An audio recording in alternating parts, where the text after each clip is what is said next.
Shalom, selamat pagi Bapak Ibu dan saudaraku yang dikasih Tuhan. Mari kita bersaat teduh bersama pagi hari ini yang terambil di dalam Mazmur pasal 122 ayat pertama. Demikian bunyinya, nyanyian Ziarah Daud.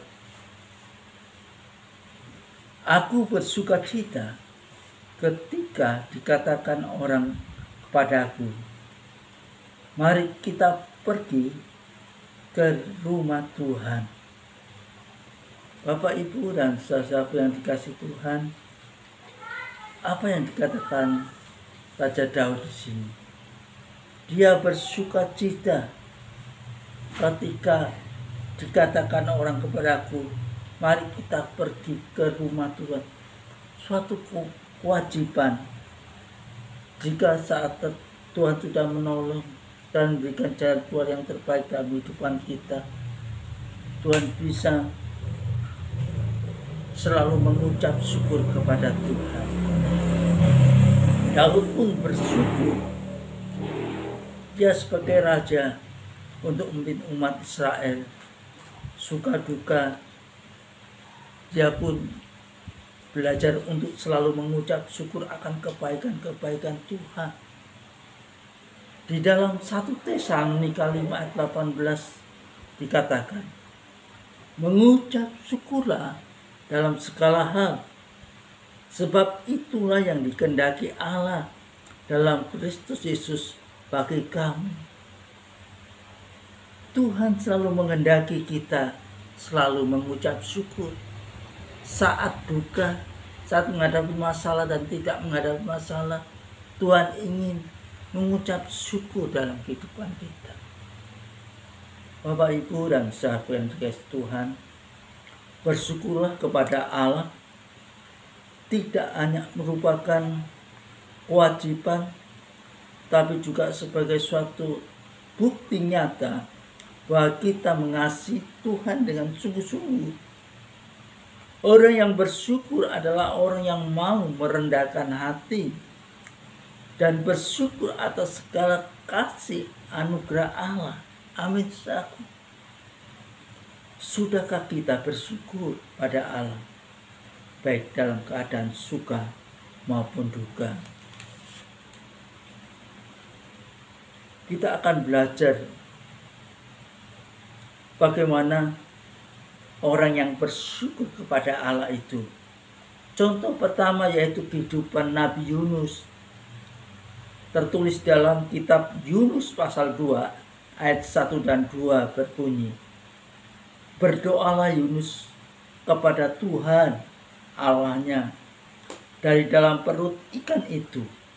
Katanya, dalam kesusahanku, ayat 2 katanya, dalam kesusahanku, aku berseru kepada Tuhan, dan Ia menjawab aku dari tengah-tengah dunia orang mati. Aku berteriak, dan aku mendengarkan suaraku. Amin.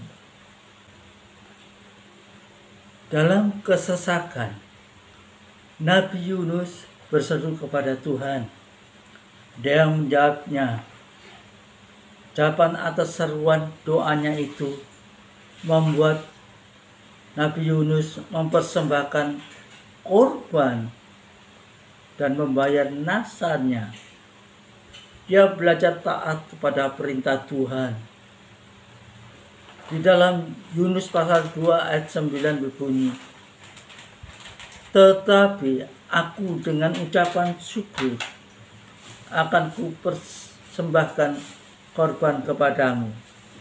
Apa yang kunasarkan akan kubayar. Keselamatan adalah dari Tuhan. Sebagai rasa syukur, Raja Daud berkorban untuk Tuhan. Karena Tuhan sudah memberkati dalam hidupnya, bahkan menyelamatkan hidupnya. Dia bersyukur atas kebaikan-kebaikan Tuhan. Hasilnya, saat dia di kota Niniwe, seisi kota Niniwe bertobat dan diselamatkan oleh Tuhan. Sungguh luar biasa. Ini tertulis dalam Yunus 3 ayat 10. Bahkan dikatakan demikian, ketika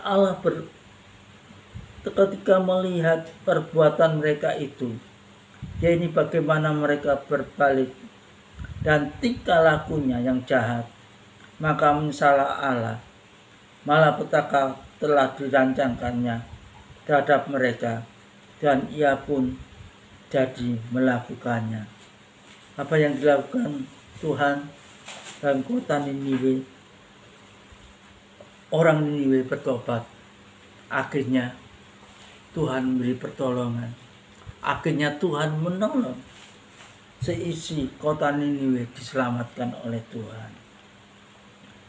Kedua, kita melihat kehidupan Raja Daud. Kisah Daud yang terambil dalam 1 Tawari pasal 29 ayat 13 dikatakan, sekarang ya Allah, kami bersyukur kepadamu dan muji namamu yang agung itu.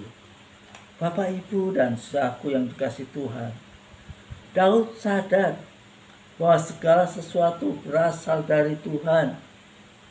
Ia belajar bersyukur atas segala berkat yang diterimanya, sehingga memberikan persembahan dengan sukarela dan tulus untuk membangun bait suci.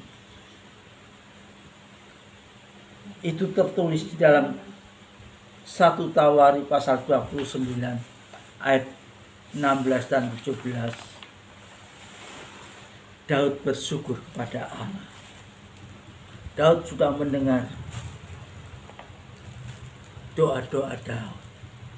Tuhan sudah mendengar doa-doa Daud.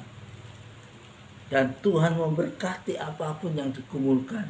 Tuhan selalu buka jalan dalam kehidupan Raja Daud. Yang ketiga, orang kusta. Tertulis dalam Lukas pasal 17 ayat 16. Dikatakan, lalu tersungkur di depan kaki Yesus dan mengucap syukur kepadanya. Orang itu adalah seorang Samaria.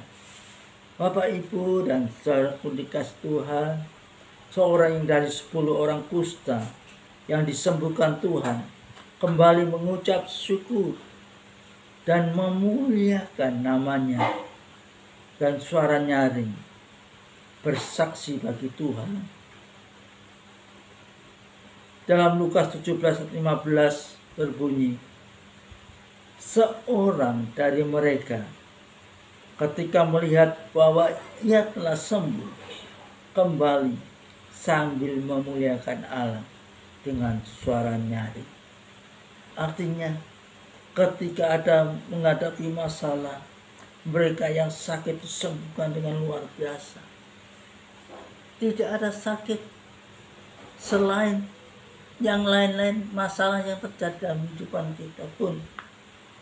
Ketika kita menghadapi badai tantangan dalam hidup ini, Tuhan selalu memberikan jaminan pertolongan dalam kehidupan kita.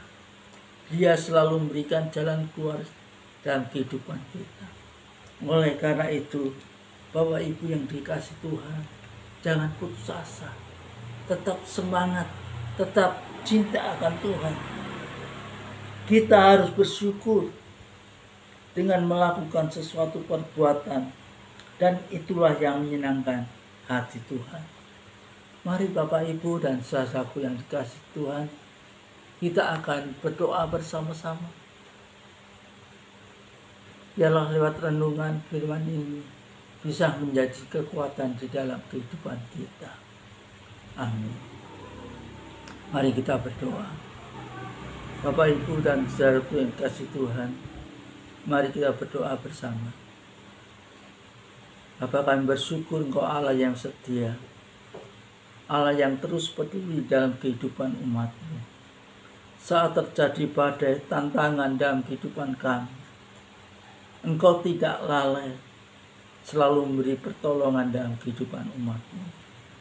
Apapun yang terjadi kami dalam kehidupan kami hari-hari ini, biarlah Tuhan, Engkau selalu memberi kekuatan untuk umat-umat-Mu. Mereka yang lemah, Tuhan beri kekuatan. Yang menghadapi putus asa, Tuhan buka jalan. Yang menghadapi tantangan apapun, biarlah Tuhan selalu memberi kekuatan.